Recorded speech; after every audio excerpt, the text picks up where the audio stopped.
The power of this force was brought home to me awfully vividly by a very sad study of 15,000 attempted suicides in Sri Lanka.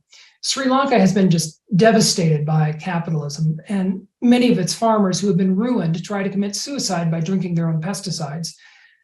The study found that those who drank the poison in the morning were twice as likely to die as those who drank it in the evening.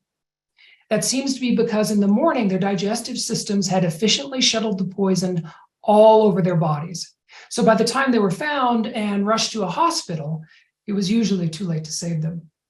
But in the evening, the nutrient processing machinery had started shutting down, so the poisons hadn't gotten as far. And by the time those would-be suicides were taken to a hospital, they could often be saved. So here's the second big principle of daily fasting. Scientists have found that the healthiest eating window seems to be one that starts about an hour or two after we wake up and runs for about 6 hours.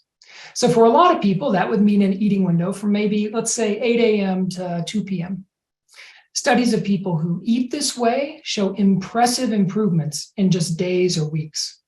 For example, we have a gene named SIRT1. It's sometimes called the longevity gene because of several things that it does, like making more antioxidants and protecting our telomeres, which are the tips at the ends of our DNA that keep our DNA from unraveling, like the plastic tips on the ends of our shoelaces. In one study, when volunteers ate for just 4 days in an early 6-hour window from, it was about 8 a.m. to 2 p.m., the activity of SIRT1 increased 10%. Now, that may not sound like much, but it's actually an astonishing gain in this longevity gene from just 4 days of changing, remember, only when people ate, not changing a thing about what they ate. In that same study, the volunteers got an even bigger gain in autophagy, the recycling, remember, of their worn out cellular parts. Remember, these are the parts in the cells that are no good anymore.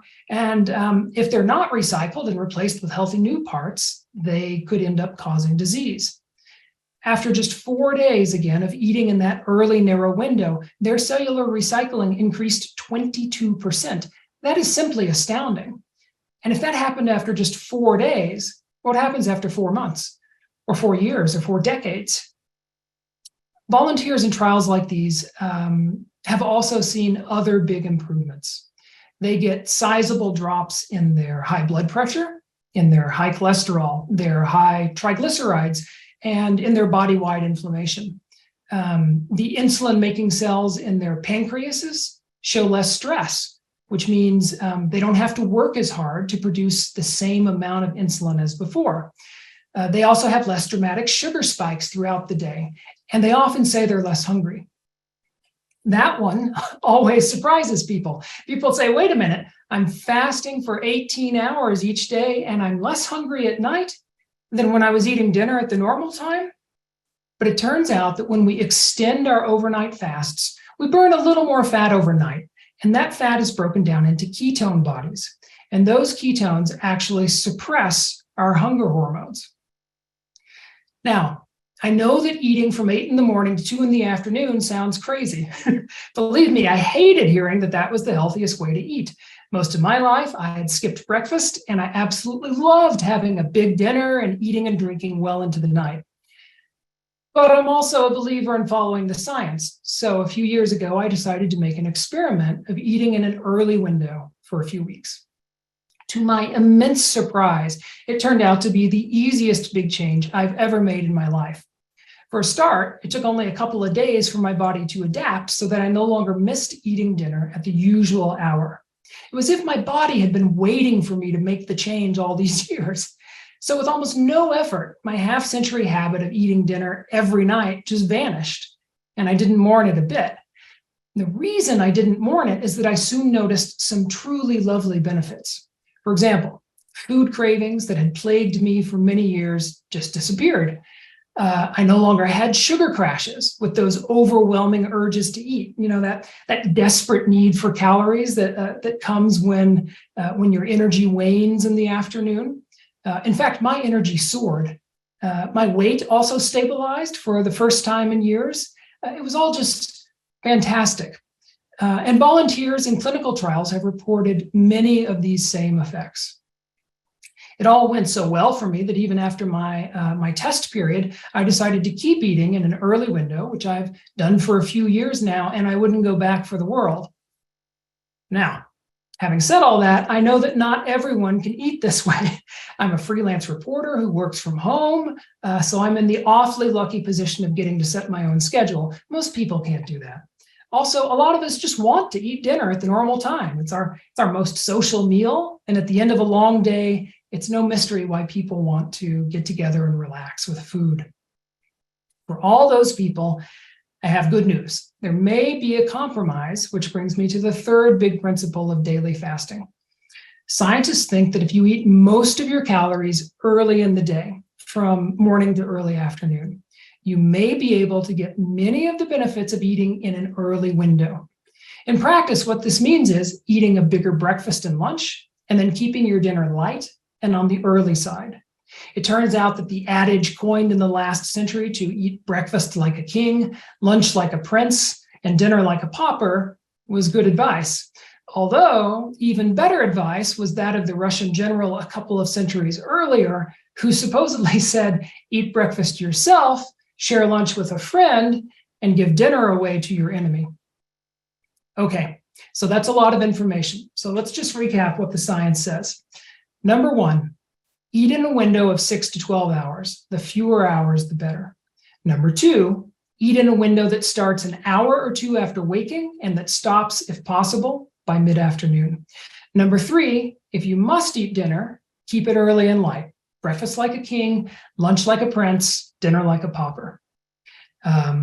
As you've gathered by now, I'm not really a PowerPoint kind of guy, but every so often I do find Luddite PowerPoint useful. So here's a slide, if you want to call it that, for anyone who wants to take a screenshot. I'll hold it here for just, there we go, a few seconds. And don't worry if you don't get it, I'll show it again a little later from now. All right. So how do you go about implementing these principles? Experts have noticed that some people can just immediately overhaul everything about when they eat. They chop their eating window in half, they move it earlier in the day, and they never look back. And if that's you, you already know who you are, and you probably don't need any more advice from me. But for everyone else, keep watching, because there is a way to make these changes gradually that seems to work. As a first step, just track your normal eating window for a few days. It'll vary a little from day to day, so just figure out the average time when you start eating each day and the average number of hours that you eat. Once you know roughly when and how many hours you're eating each day, set yourself an eating window that starts at the same time every morning and that runs for however many hours is normal for you. The consistency of the start time each day is apparently really important for helping sync your metabolism with your body's other important rhythms. You can vary that start time by half an hour or an hour from day to day, but scientists say not much more than that. Once you've got your window set, after a few days, simply shave an hour off the end of it and eat that way for a week.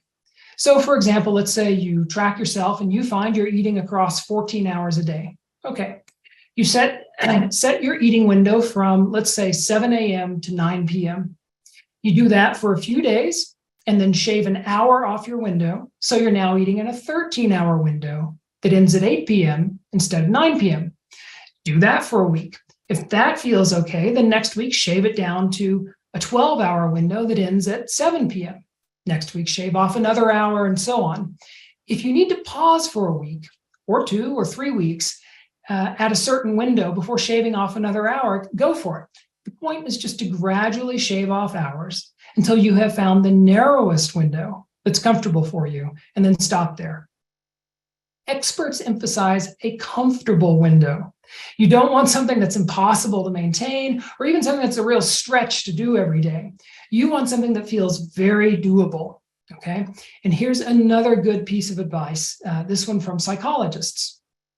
One thing you absolutely don't want to do is to beat yourself up if you can't get your window all the way down to 6 or 8 hours. If you were eating in 14 hours before and you get down to 12, you'll be improving your health. Celebrate yourself for moving in a healthier direction. If you're one of those lucky people and your circumstances allow you to get your eating window down to 10 hours or 8 or even 6 hours, super, give yourself a big pat on the back. But if you have a crazy life and you can't narrow that window down as far as you'd like, don't kick yourself for it. It's like, going for a 3-mile jog and then kicking yourself because you didn't run a marathon. Please don't fall into that trap. Celebrate the victory of getting off the couch and jogging at all, or in this case, skipping those bedtime snacks that are so very bad for us. If you're down to at least a 12-hour window, you're on the road to better health, and that is a beautiful thing.